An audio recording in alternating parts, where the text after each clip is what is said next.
Mr. Speaker, I reserve as much time as I may consume. The gentleman is recognized for as much time as he may consume.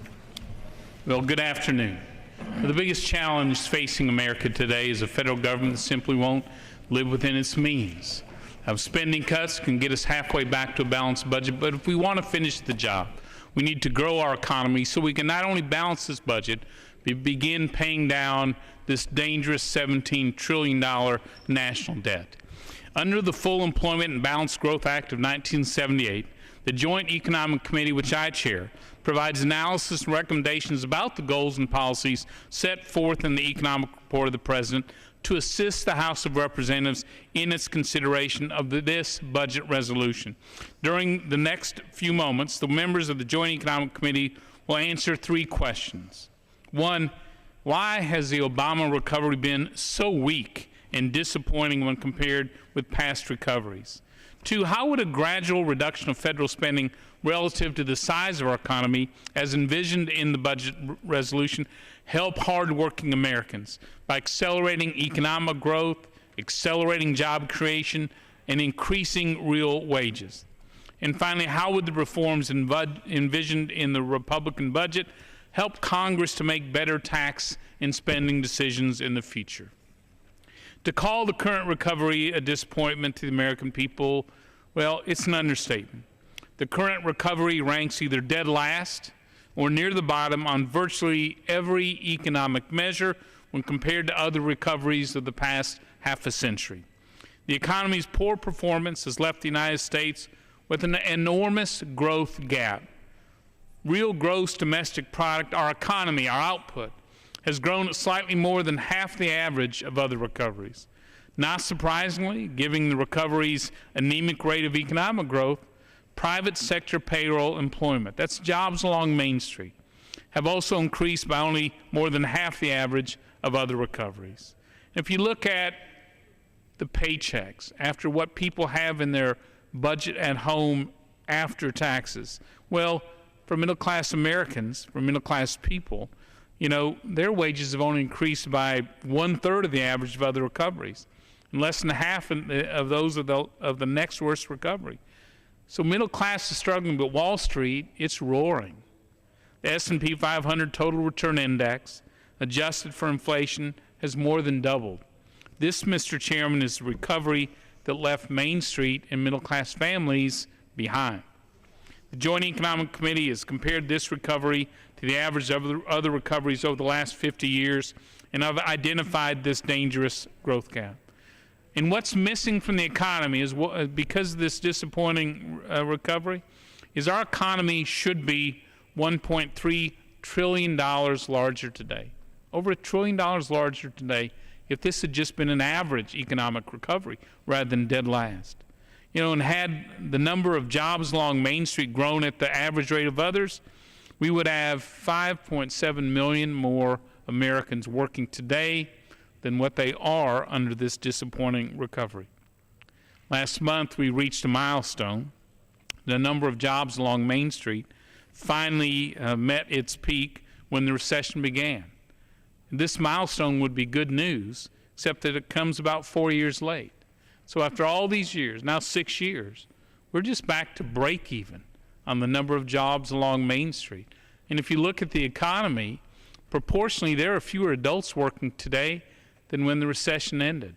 We've actually gone backwards as an economy since the recovery supposedly began. So no matter how you try to slice and dice the numbers, there's no hiding the fact that a smaller percentage of Americans are working today than when the recession ended. So turning from jobs to income that hard-working families receive, this recovery, regrettably, is even more disappointing. Since the recession ended, real personal income per person has barely edged up. I think it's 3.8%, barely noticeable. That's less than half what it should be in an average recovery. But what does it mean to an average family? And what it means is that the average person in America is missing over $3,000 a year from their paycheck. And an average family of four in America today is missing $1,086 a month from their family budget. Imagine that.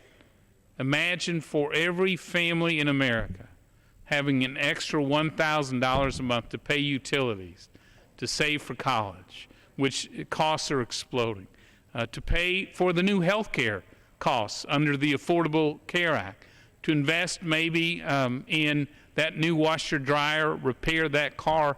$1,000 a month is missing from the average family because of the slow growth policies of the White House and, regrettably, congressional Democrats. That's why middle-class families are being left behind, and that's why we can no longer stay the course in America. Families like this are missing too much money for Washington to continue to do the same old things that leave them behind. You know, I could fill this entire hour with different statistics to make the same point, but by every measure, the recovery is so disappointing. And the question is why? What's different about it? Well, some blame the housing bubble, its collapse, and the financial panic for the persistent weakness in our labor market. Recoveries following the collapse of a debt-financed asset price bubble like this are typically slower than other recoveries. We know that.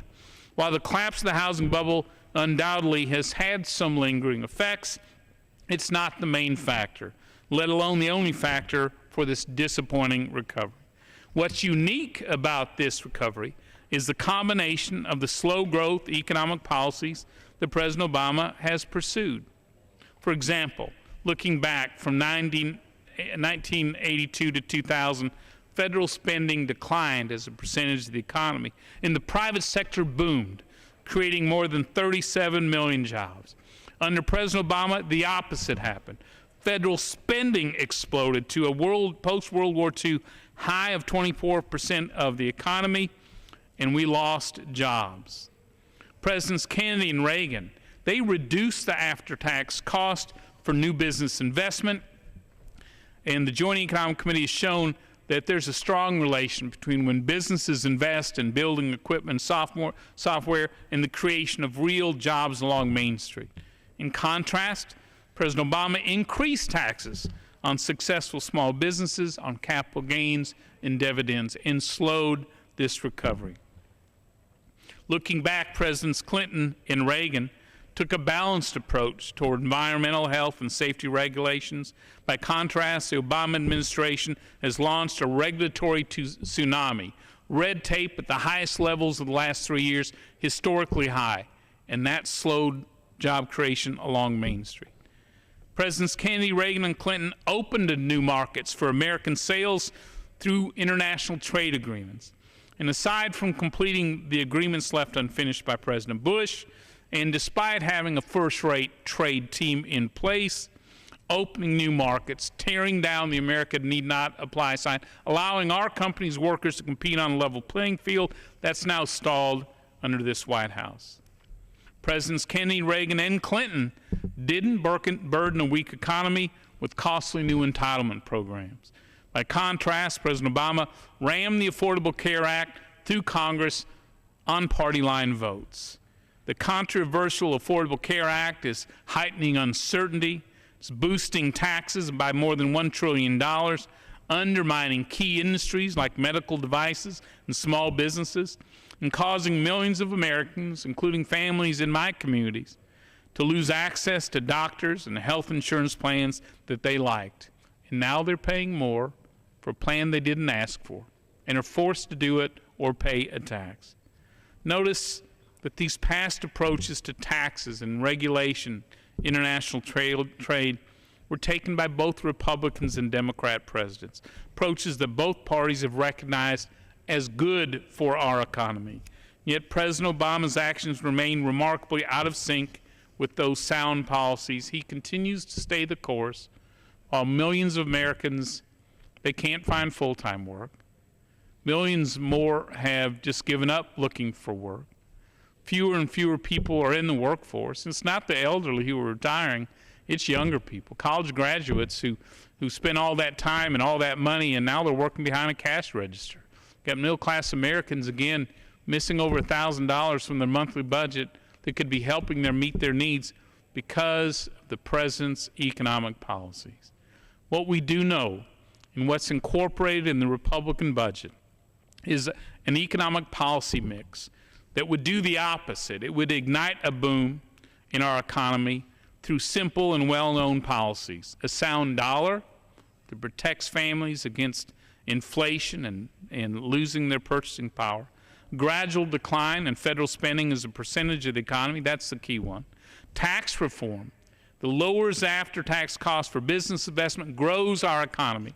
Balanced regulation and opening new markets around the world for American companies and workers. That's the best way to strengthen our economy, create millions of new jobs, and get America back on the right track again. The budget resolution proposed by Republicans in the House says no more slow growth, no more stay the course. We will not settle for a second-rate economy. Our families deserve better. They deserve $1,000 more a month, and this is the path to get us there. With that, Mr. Speaker, I will reserve the balance of my time. Gentleman from